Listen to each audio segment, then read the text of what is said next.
Hi, welcome to our channel of IGNOU Audiobooks, Indira Gandhi National Open University, School of Vocational Education and Training, SOVET, Bachelor of Arts, Vocational Studies, Micro, Small and Medium Enterprises, BAVMSM, Semester 4, BCOE 141 Principles of Marketing, Block 1 Basic Concepts of Marketing, Unit 3 Markets and Market Segmentation, 3.0 Objectives. After studying this unit, you should be able to times explain the meaning of a market, times state different types of markets and explain their characteristics, times describe the meaning and significance of market segmentation, times narrate the requirements for market segmentation, and times explain various bases for market segmentation. 3.1 Introduction. In Units 1 and 2 you have studied the meaning, nature and scope of marketing and marketing environment. To be successful in your marketing efforts, it is essential to understand the characteristics of the market for your product and concentrate your efforts on the segment where the prospects are bright. This is necessary because it is not practically possible to sell the same product to all the consumers, as all consumers may not have the same need or taste or buying capacity. In this unit, you will study the meaning of a market, classification of markets and their characteristics. You will also study the meaning and importance of market segmentation, requirements of segmentation and basis of segmentation. 3.2 What is a market? The term market has more than one meaning. The term market in common parlance refers to a place where several shops of buyers or sellers may be located. Economists use the term to refer to a collection of buyers and sellers who transact a particular product or a range of products, such as computer market, two-wheelers market, fashion goods market, etc. But marketers do not agree with economists as they consider the sellers as constituting the industry and the buyers as constituting the market. For marketers, a market consists of all the potential customers sharing a particular need or want who might be willing and able to engage in an exchange to satisfy that need as want. Thus, to a marketer, a market is the set of all actual and potential buyers of product. In this unit, we will consider the definition of a market given by the marketers. According to this definition, if 100 varieties of products are produced in the country, there are 100 distinct markets. In this regard, market may be spread throughout the breadth and length of the country. 3.3 Types of markets and their characteristics. As you know, individuals buy various goods for their own consumption, business enterprises buy goods for reselling, manufacturing concerns buy goods for further production, and so on. Thus, there are several types of buyers who buy goods and services by adopting different procedures and practices for securing goods for different purposes. For proper understanding of the market, therefore, it is essential to classify the markets on the basis of the type of buyer group. As such, markets are classified into two broad groups. They are 1. Consumer markets and 2. Organizational markets. Let us study these two types of markets in detail. 3.3.1 Consumer markets. Here consumers mean all the individuals and households who buy goods and services for personal or household consumption. Thus, the consumer market consists of all the individuals and households who buy or acquire goods and services for their own personal or household use. They buy strictly to satisfy their non-business personal wants. For instance, a person purchases items such as toothpaste, soap, biscuits, sweets, etc. for his/her personal consumption or family consumption. But when an individual buys goods for resale or for further production, such an individual is not treated as belonging to the consumer market. These ultimate consumers are large in numbers and spread throughout the country. They also vary tremendously in age, income, educational level, tastes, preferences, etc. Consumer purchases are influenced by cultural, social, personal, economic, and psychological characteristics of the buyer. Buying decision process of consumers involves 5 stages: 1. Problem recognition, 2. Information search, 3. Evaluation of alternatives, 4. Purchase decision, and 5. Post-purchase behavior. You will study in detail about consumer market in Unit 4, 3.3.2 Organizational markets. There are 3 types of organizational markets. 1. Industrial market. It consists of all the individuals and organizations that buy or acquire goods and services that enter into the production of other products and services that are sold, rented, or supplied to others. For example, a furniture manufacturing firm purchases raw materials such as wood, iron tubes, cushions, cloth, etc., manufactures furniture, and sell it. Here the firm purchased required raw material to use in the manufacture of furniture which is meant for sale. The major types of industries comprising industrial markets are 1. Agriculture, forestry, and fisheries, 2. Mining, 3. Manufacturing, 4. Construction, 5. Transportation, 6. Communication, 7. Public utilities, 8. Banking, finance and insurance, and 9. Services, 2. Reseller market. It consists of individuals and organizations who acquire goods purchased by others and resell them either to industrial, consumers, or ultimate consumers. In the case of the sellers like small, wholesale, and retail organizations, buying is done by one or a few individuals. In large-scale reselling organizations, buying is done by an entire purchasing department.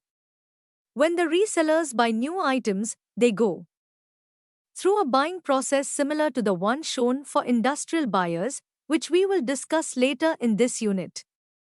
Similarly, in the case of standard items, the buying process consists of routines for reordering and renegotiating contracts. 3. Government market. It consists of government agencies, central, state, and local bodies who purchase goods for meeting the requirements of government. Government agencies buy an extensive range of products and services. Each product that the government buys requires specific decisions related to how much to buy, where to buy, how much to pay, what services are required, etc. Normally, government buyers call for quotations lenders and favor the lowest cost bidder who can meet the stated specifications. A unique thing about government buying is that it is carefully monitored by auditors and others. Several committees of MPs and MLAs have exposed government extravagance and waste. Auditors and Controller General also check whether proper procedure is followed in buying the goods or not.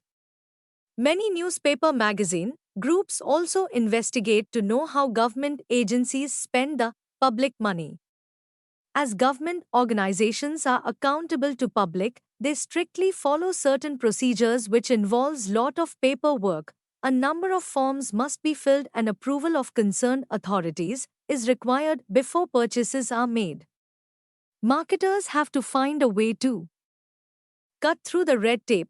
When we deal with organizational markets, we must take into account several considerations which are not normally found in consumer marketing. 1. Industrial organizations buy goods and services for the purpose of making profits or reducing costs. They prescribe their own product specifications and buy those goods which meet such specifications and quality control norms. 2. In organizational buying, more persons tend to participate in buying decisions than in consumer buying decisions. The decision-making participants usually have different organizational responsibilities and apply different criteria to the purchase decision. 3. The organizational buyers also follow formal policies and procedures established by their organizations. 4. The buying instruments such as request for quotations, proposals, purchase contracts, etc. add another dimension not found in consumer buying. Main features of organizational markets. Organizational markets have certain characteristics which distinguish them from consumer markets. These characteristics are described below. 1. Fewer buyers. Normally, organizational buyers are less in number compared with household consumers. Therefore, an industrial marketer normally deals with fewer buyers than does the consumer marketer. For instance, if a tire manufacturing company wants to sell its tires in the industrial market, it may concentrate on one of the big automobile manufacturing concerns.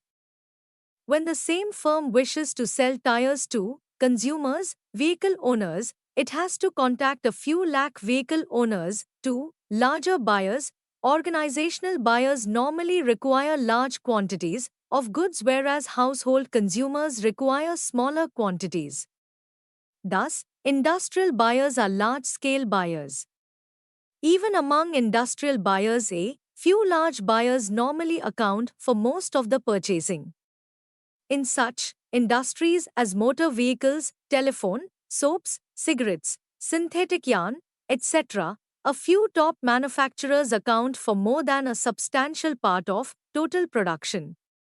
Such industries account for a major share of raw material bought in the market. 3. Geographical concentration. Organizational buyers are mainly concentrated in a few places like Mumbai, Kolkata, Delhi, Chennai, Bangalore, Pune, Hyderabad, etc., whereas consumers are spread throughout the country. Because of this geographical concentration of industrial markets, the marketers need not establish a marketing network throughout the country. This helps in reducing the cost of selling. 1. Derived demand. The demand for industrial goods is ultimately derived from the demand for consumer goods. For instance, a shoe manufacturing company purchases leather and produces shoes. If there is good demand for shoes, then the company will buy more leather to produce more shoes to meet the increased demand. If the demand for shoes declines, demand for leather will also decline as the company produces lesser number of shoes. Thus, the demand for industrial goods is dependent on the consumer goods. 2. Inelastic demand. The price elasticity of demand for many industrial goods and services is low, which means that the total demand is not much affected by price changes. For example, a shoe manufacturer may not buy more leather with the fall in the price of leather. But when the demand for his shoe is more, will buy more leather to produce enough number of shoes to meet the increased demand. Similarly, he will not reduce the quantity of leather purchased if the price of leather rises, unless there is a cheaper substitution to leather or there is a way to economize the leather consumption. Demand is especially inelastic in the short run because it is not easy to bring in changes in the production methods. Demand is also inelastic for industrial goods that constitute a minor share in the total cost of the product. At the same time, producers will use price information to decide from which supplier to buy, although it will have less effect on the quantity bought. 3. Fluctuating demand. The demand for industrial goods and services tends to be more volatile than for consumer goods and services. This is especially true of the demand for new plant and equipment. A given percentage increase in consumer demand can lead to a much larger percentage increase in the demand for necessary plant and equipment to produce the additional quantity in order to meet the increased demand. Economists refer to this as the acceleration principle. 4. Professional purchasing. Most of the organizations have professionally trained in personnel in the purchasing division. Goods are purchased by these specialists. There are professional journals which provide information for the benefit of these professional buyers. Consumers, on the other hand, are less trained in the art of careful buying. In industrial purchasing, if the buying decision is complex, it is likely that several persons will participate in the decision-making process. Purchase committees comprising technical experts and top management are common in the purchase of major goods. 8. Miscellaneous characteristics. There are some additional characteristics of organizational markets. Direct purchasing. Organizational buyers often buy directly from producers rather than through middlemen, especially such items which are technically complex and or expensive. 2. Reciprocity. Organizational buyers often select suppliers who also, in turn, buy from them. An example of this reciprocity may be a paper manufacturer who buys chemicals from a chemical company that is buying a considerable quantity of its paper. Even in this reciprocal buying, the buyer will make sure to get the supplies at a competitive price, of proper quality and service. 3. Leasing. Industrial buyers are increasingly turning to equipment leasing instead of outright purchase. This happens with computers, machinery, packaging equipment, heavy construction equipment, delivery trucks, machine tools, and automobiles. The lessee receives a number of advantages such as more capital goods with less investment, availability of latest products, better servicing, tax advantages, etc. The lease or often gets larger net income and can sell to customers who may not be able to afford outright purchase. Major types of buying situation. There are 3 types of buying situations followed by organizational buyers. 1. Straight rebuy from the same supplier, which is a fairly routine decision. 2. Modified rebuy, where you buy the same product with some more specifications, new terms of supply, etc. It requires some research for placing a purchase order. 3. New task of buying, which requires thorough research to identify the product suppliers and finalize the purchase contract. 3.4. What is market segmentation? Lack of homogeneity may be seen in the real world in both supply side and demand side. On the supply side, many factors like difference in production, equipment and processing techniques, difference in the nature of resources or inputs available to different manufacturers, progress among the competitors. In terms of design and improvement, etc., account for the heterogeneity.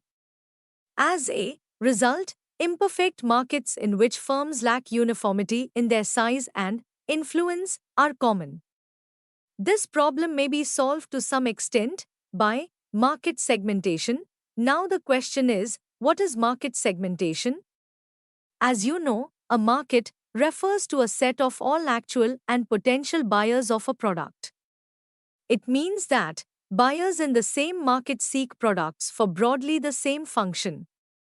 But different buyers have different evaluative criteria about what constitutes the right product for performing the same function. For example, take the case of scooter market. Some buyers prefer Bajaj scooter, some prefer LML, and others like Kinetic Honda. Thus, within the same market there are submarkets that differ significantly from one another.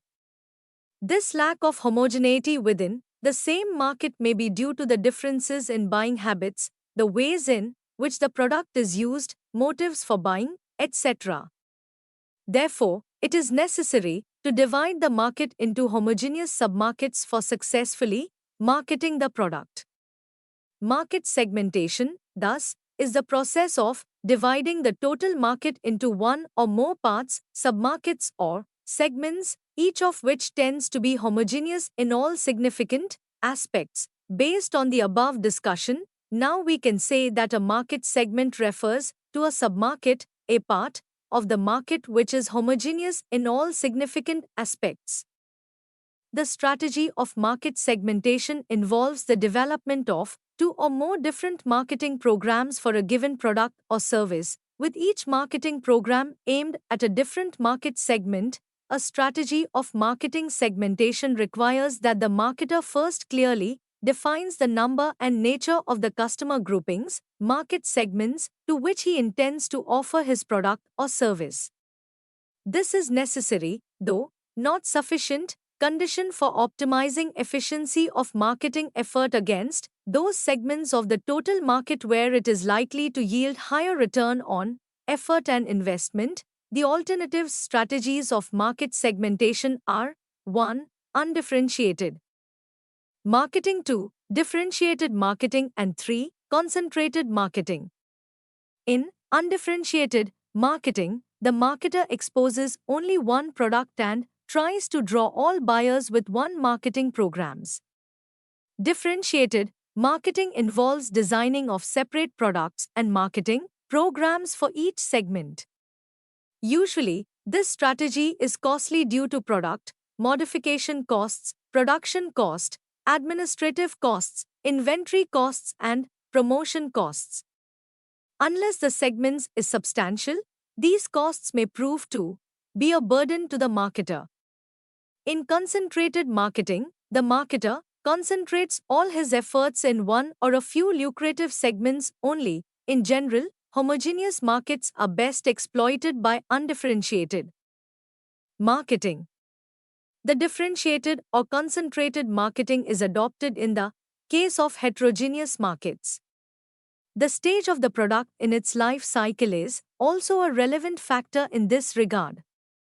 Undifferentiated marketing or concentrated marketing may be adopted to develop primary demand at the stage of introduction.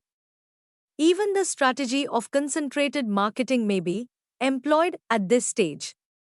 At the saturation, the differentiated marketing becomes necessary. The concept of market segmentation should not be mixed up with the concept of product differentiation.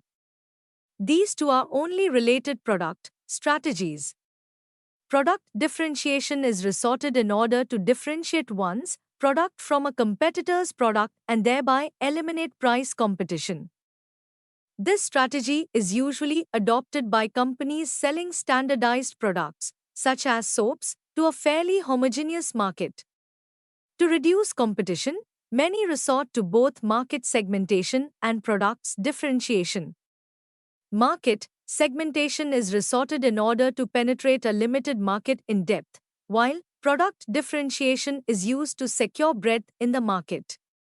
It may be said that the product differentiation seeks to secure a layer of the market cake, whereas market segmentation strategy strives to secure one or more wedge-shaped pieces. Compared to product differentiation, segmentation of markets is only a transitory phenomenon. 3.5 Importance of market segmentation. In marketing a product is not possible to appeal to all buyers in that market. The buyers are numerous, widely scattered, and varied in their buying requirements and buying practices. Some competitors may be in a better position to serve a particular segment of the market. Each company has to identify the most attractive segment of the market which it can serve effectively. Accordingly, market segmentation has the following advantages. 1. You need not waste your marketing efforts over the entire area. You can concentrate on a specific segment and achieve better. 2. As you are not treating all customers alike, you can take care of specific requirements of each segment more effectively.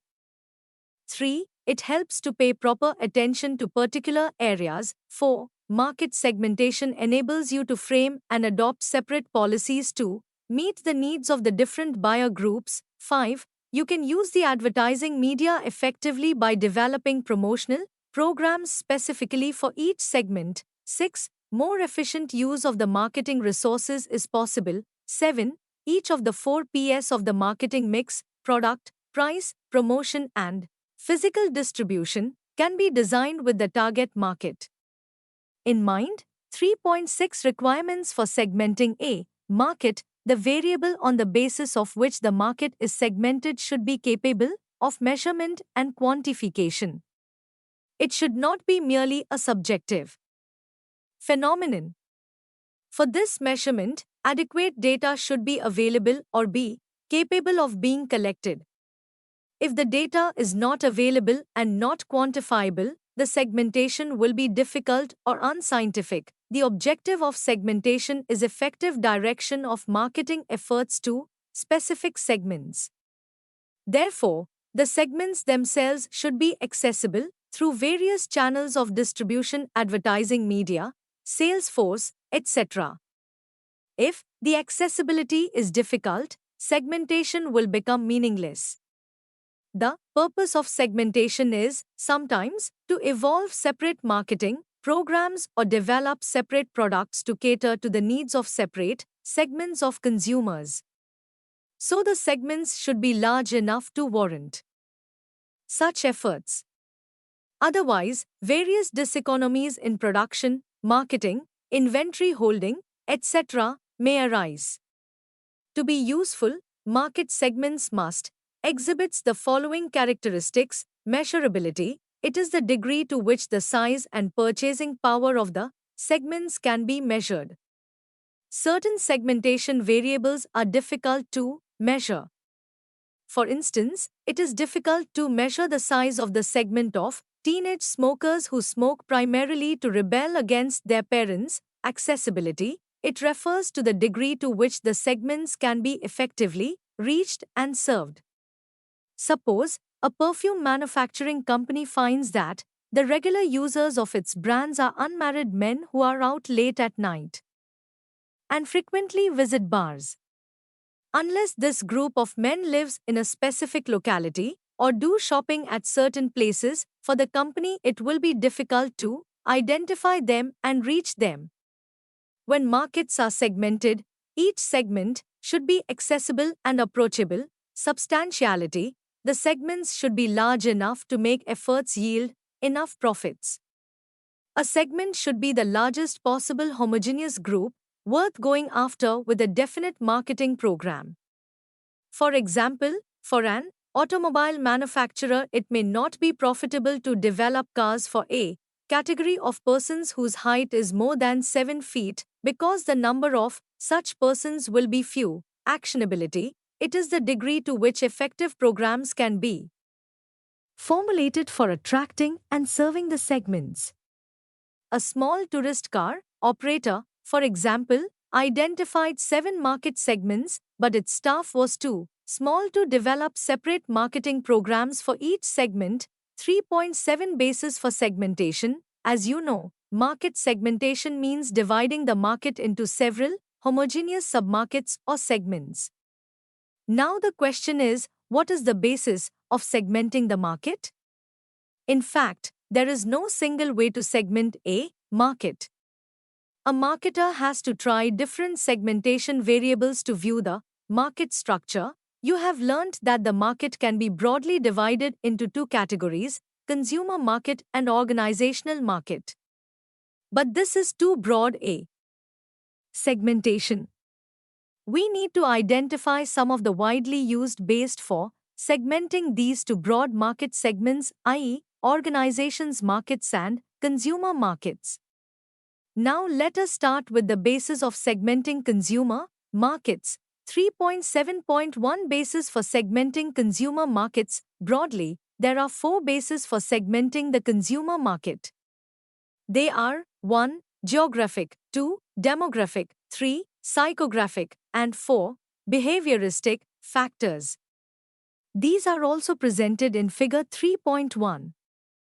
Geographic segmentation. Geographic segmentation calls for dividing the market into different geographical units such as nation, states, regions, cities, neighborhoods, etc. In this type of segmentation, the company decides to operate in one or a few geographical segments or operate in all but pay attention to variations in geographical needs and preferences. Demographic segmentation. Demographic segmentation consists of dividing the market into groups on the basis of demographic characteristics of consumers such as age, sex, family, size, income, occupation, education, religion, race, nationality, etc. Demographic variables are the most popular basis for distinguishing customer groups. One of the reasons for preferring demographic bases is that consumer wants, preferences, and usage rates are often highly associated with demographic characteristics. Another reason is that demographic variables are easier to measure than most other types of variables. 7 When the target market is described in non-demographic terms, say, a personality type, it should be linked back to demographic characteristics in order to know the size of the target market and to reach it effectively. Let us discuss how certain demographic variables which can be applied to market segmentation. 1. Age and life cycle stage. Consumer wants and capacities change with age. For instance, children of 6 months age differ from children of 3 months age in their food requirements and consumption potential. A toy manufacturer realized this and designed 12 different toys to be used by babies sequentially as they grow from the age of 3 months to 1 year. This segmentation strategy enables customers to identify the appropriate toys suitable to their children by simply considering the age of the child. 2. Sex segmentation of markets based on sex has been followed in the case of productions such as clothing, cosmetics, magazines, etc. Occasionally, marketers of other products also adopt sex as a basis of segmentation. In this context, garments, toilet soaps, and shoes markets are some good examples. Another industry that is beginning to recognize sex as a basis of segmentation is the two-wheeler automobile industry. In the past, two-wheelers were designed to appeal to the male.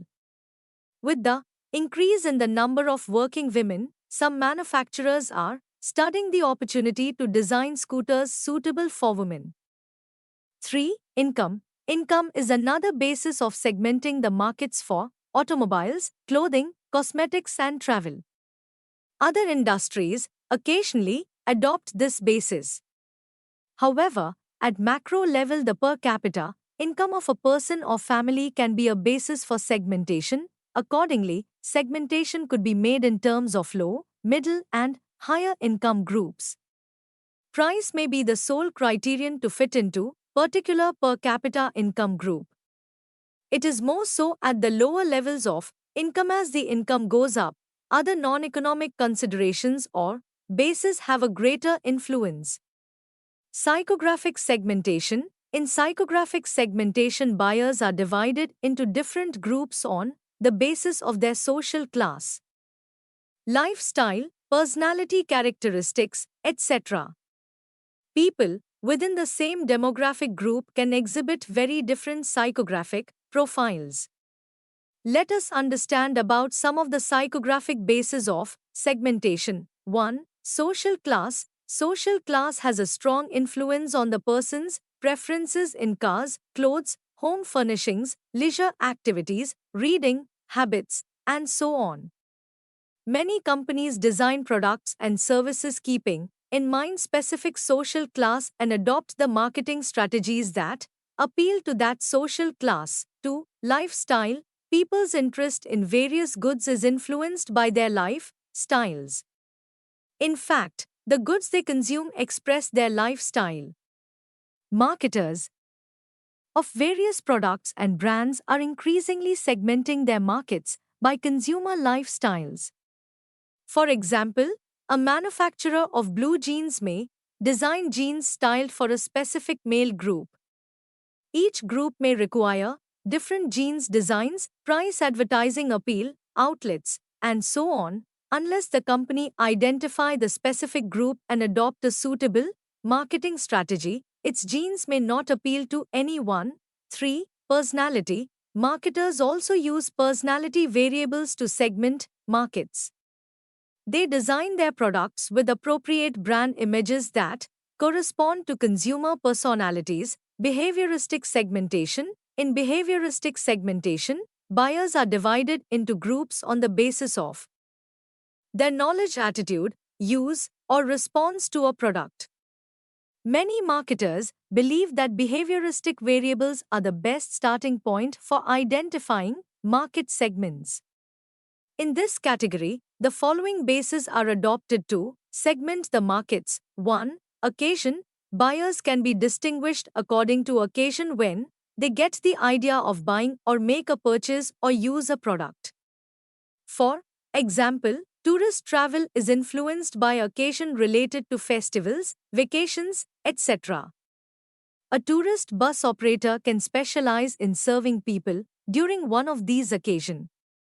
Occasion segmentation can help firms build up product usage.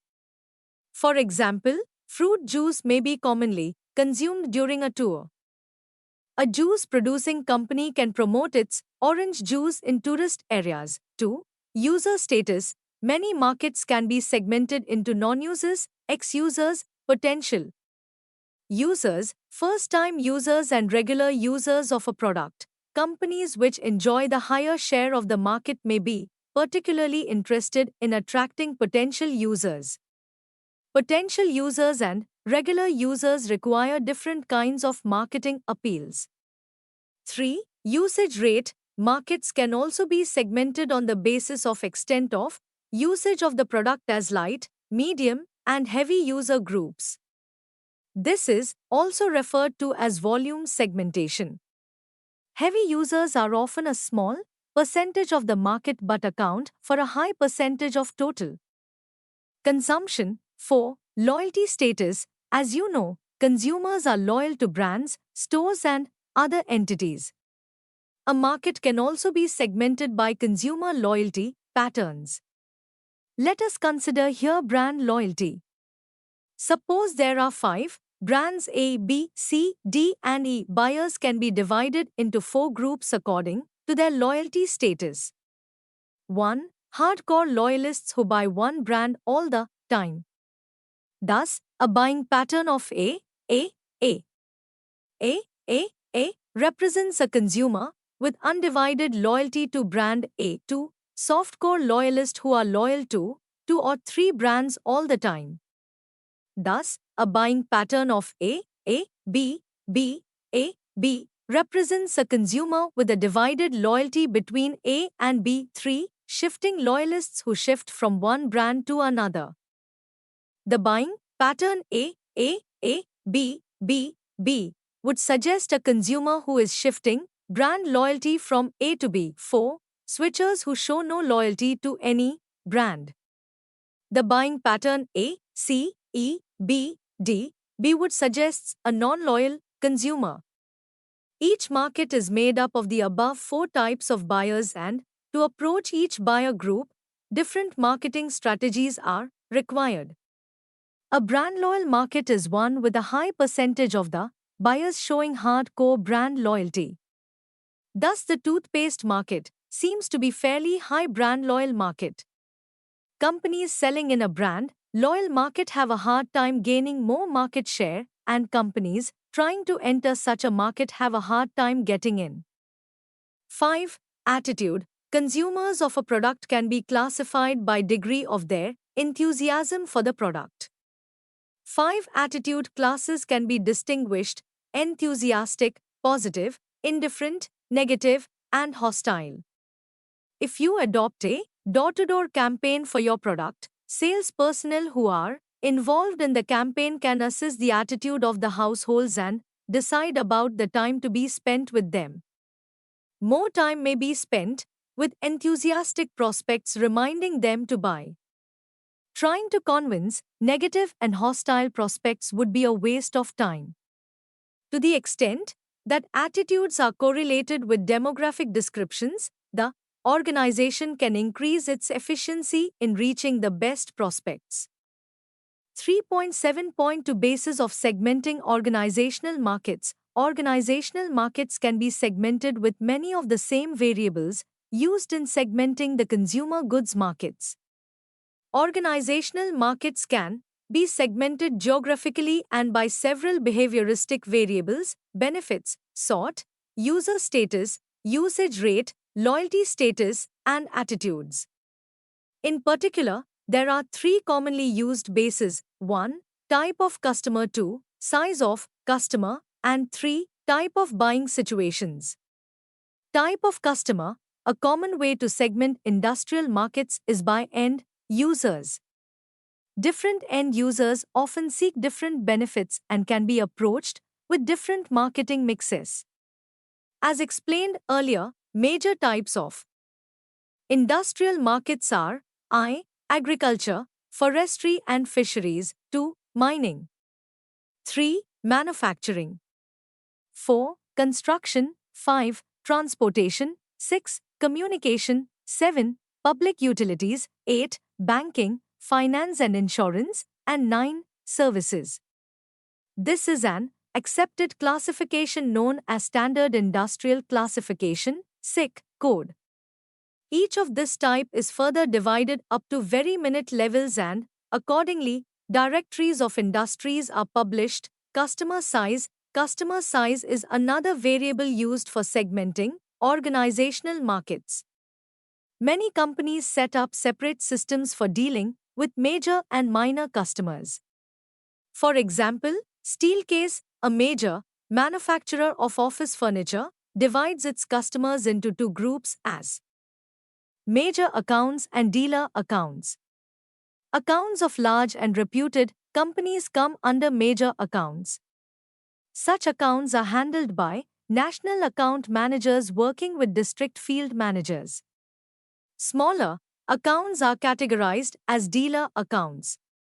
These accounts are handled by the field personnel working with franchise dealers who sell Steelcase products. Type of buying situations. We have already identified three types of buying situations: 1. New buy, 2. Modified buy, and 3. Straight rebuy. These buying situations, as you know, are different from each other in a significant way.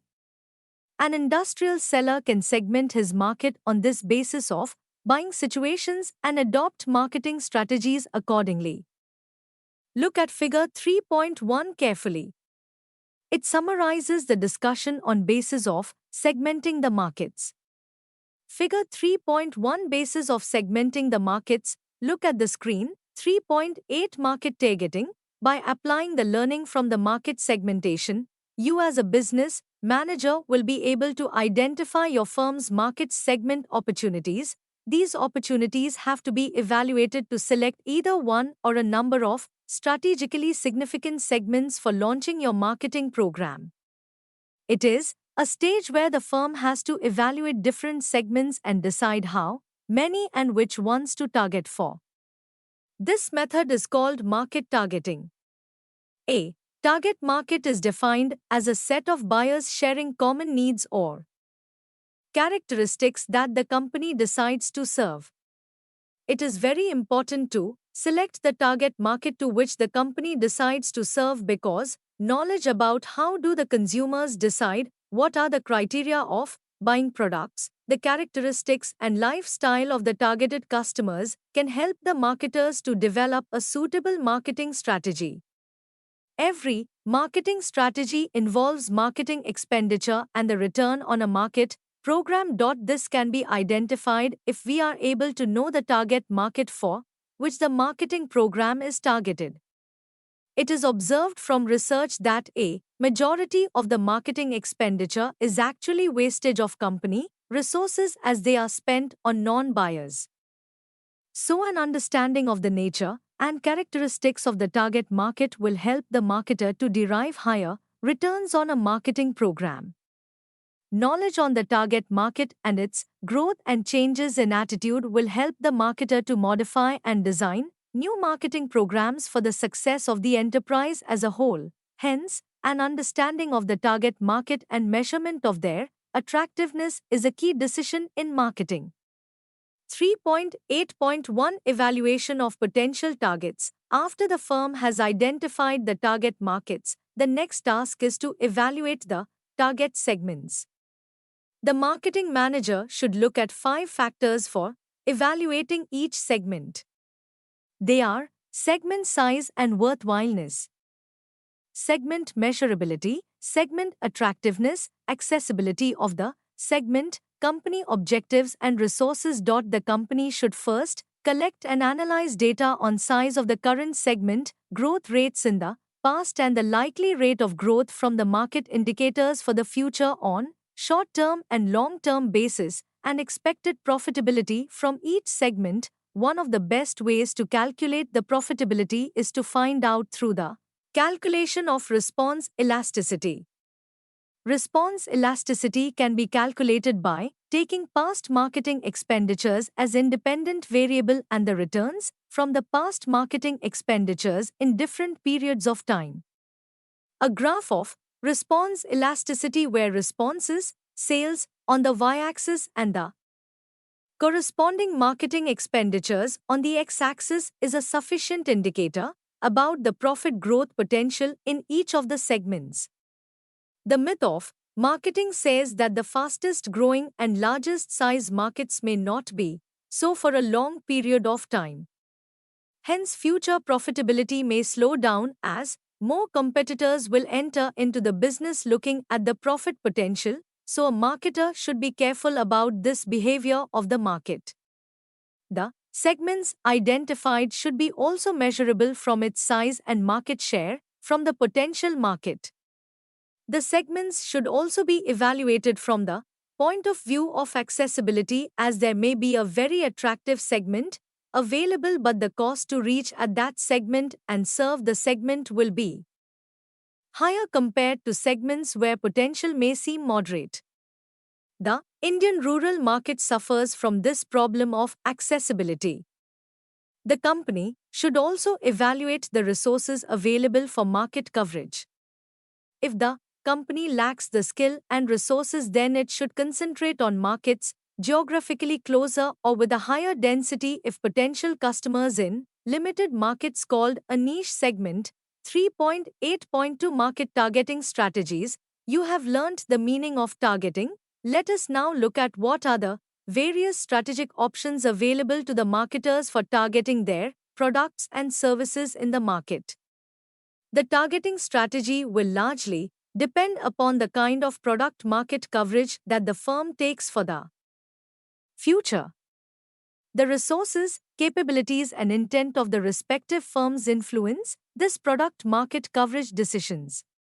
The product market coverage strategies are broadly classified as concentrated marketing, differentiated marketing, and undifferentiated marketing. Let us learn them in detail. Concentrated marketing, when company resources are limited and the competition is intense enough that the marketing manager has to stretch the market budget for market coverage, the companies follow a concentrated marketing strategy. The company decides to cover a large niche than fighting for a small share in a large market. It is an excellent strategy for small manufacturers. Those can stay closer to the segment and cater to the emerging needs of a closed-loop customers. This helps them to gather market share in small markets against strong and large competitors. Through concentrated marketing, firms can achieve strong market positions in the segments or niches they serve because of the greater knowledge of the target customers and the special reputation they acquire. Medimix was a regional brand with a very strong South Indian presence that helped them to go for a national launch in a later period. The firms can enjoy operating economies because of the specialization in production, distribution, and promotion, which can give a higher return on the investments also. Concentrated marketing strategy has its own share of risk also.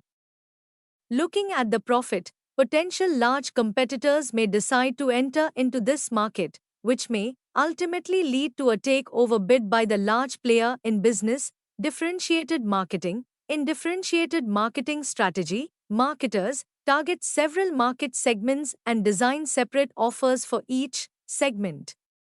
They target several segments or niches with a varied marketing offer to suit to each segment needs. For example, Maruti as an automobile company has the distinction of having products for different segments. Whereas its Alto is targeted for the upcoming middle class, the Baleno is targeted for the middle class, and Ciaz is targeted for upper middle class people, and Eco Omni is targeted for large families. The main objective of offering varied marketing offer is to cater to different segments and get higher sales with a dominant position on each segment. Developing a stronger position within each segment creates more total sales than a mass marketing strategy across all segments. The risk involved in this kind of a marketing strategy is in the form of extra cost in marketing research, product development, different forecasting models, varied sales analysis, promotion planning, and channel management. Trying to reach different market segments with different promotion plan involves higher promotion budget. Thus, the marketing manager has to decide the payoff between the higher cost and the higher sales due to such a strategy. Undifferentiated marketing, marketers may go against the idea of a segmented market and decide to sell the product in the whole market. Here, the marketing manager ignores the idea of segment characteristics, differences, and develop a marketing program for the whole market. This approach keeps the overall marketing costs low and makes it easier to manage and track the market forces uniformly. Here, the marketer tries to find out the commonality across the segments rather than focusing on the differences. The company designs a marketing offer and a marketing program that will appeal to the largest number of buyers with a mass distribution and mass advertising program. The problem of this strategy lies in finding a common product and marketing program catering to large number of customers with different characteristics and interests. Here the marketer finds it difficult to fight with focused players in business. Choosing a product market strategy. As mentioned earlier, the market coverage strategy largely depends on companies' resources and ability to cater to the market. The best strategy also depends on the product variability. Undifferentiated marketing suits best to uniform products and commodities like petrol, steel, and sugar. The product's life cycle is also another important factor considered while selecting a market coverage strategy. At the introductory stage of a product, the company will prefer a single product in an undifferentiated market or concentrated market. In the maturity stage of the product life cycle, many players follow differentiated marketing strategy. If all the customers have uniform taste, buy the same amount and respond to a marketing program in the same way, then market variability is minimum. So an undifferentiated marketing strategy is most suitable. Every marketing manager should also look at the competitor's marketing strategy.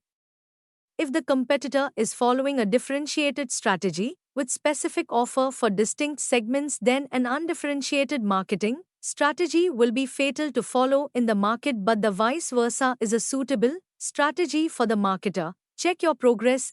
1. Distinguish between segmentation and market targeting. 2. Distinguish between concentrated marketing and differentiated marketing. 3. Explain the concept of segment evaluation. 3.9 Positioning. After the company has decided its market targeting strategy, the next managerial challenge is to decide what position it wants to occupy in the selected segments. Kotler has defined product positioning as the way the product is defined by consumers on important attributes, the place the product occupies in consumers' mind relative to competing products. Thus, product's position reflects important attributes which a consumer gives to the product. It is the position in the perceptual space of the consumer's mind that the product takes in relation to competitors' products, which is often verbalized by customers on certain attributes. Product positioning depends on market structure, competitive position of the firm, and the concepts of substitution and competition among products. Product positioning reflects most of the features of the word position. For example, position of a place: what place does the product occupy in its market? A rank: how does the product fare against its competitors in various evaluative dimensions? And a mental attitude: what are consumer attitudes, i.e., the cognitive, affective, and action tendencies towards the given product. Therefore, product positioning should be assessed by measuring consumers' or organizational buyers' perceptions and preference for the product in relation to its competitors' brand. Positioning involves implanting the brand's unique benefits and differences in customers' mind. A Maggi noodle is positioned in Indian market as a convenience food which can solve the frequent food demand of the growing kids.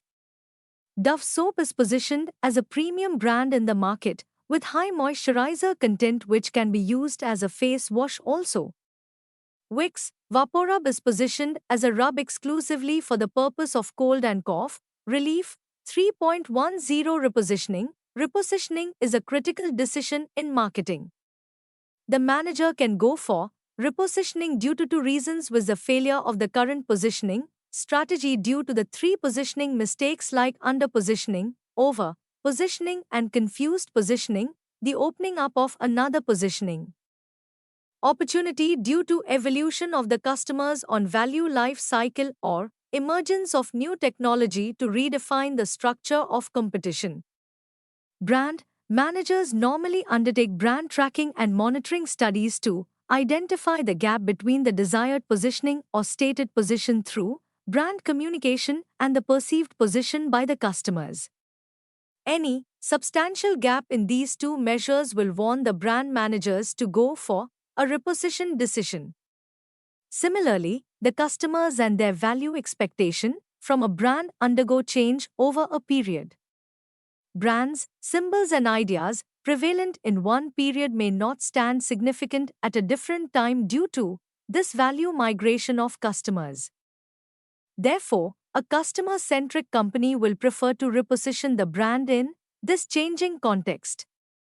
As we have already discussed, the technology life cycle of a product also changes with every phase of innovation in product and its delivery to consumers. These kinds of changes demand repositioning of the product offer in the changing situation. So repositioning is necessary. Repositioning will follow the same process like that of positioning, with suitable modifications on the selection of competitive advantage in the new context. 3.11 Summary. A market consists of people who are willing to buy and have the purchasing power and authority to buy. Thus, a market is a set of all actual and potential buyers of a product. Therefore, each product or service is said to have a market of its own. Basically, markets may be divided into consumer markets and organizational markets. Organizational markets can be further classified as industrial markets, reseller markets, and government markets. Within the market for a product, there may be submarkets that differ significantly from one another. Therefore, it is necessary to divide the market into homogeneous submarkets in order to develop appropriate marketing strategies. The process of dividing the total market into one or more parts, each of which tends to be homogeneous in all significant aspects, is referred to as market segmentation.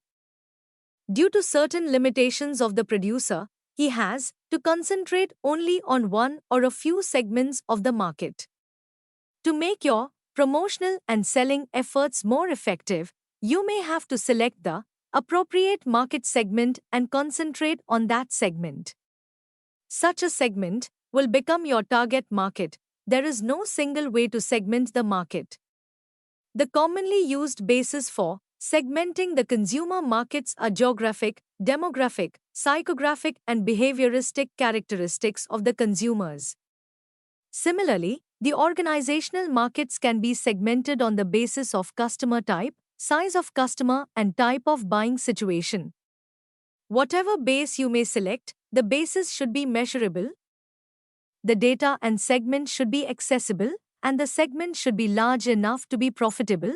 After segmenting the market, the next step is to choose one or a number of strategies, significant segments for launching your next offerings in the market. This will define the target market. After the target has been identified, the next task is to evaluate the target segments. There are 5 factors that should be considered while evaluating each segment. They are segment size, worthwhileness, segment measurability, segment attractiveness, accessibility of the segment, company objectives and resources.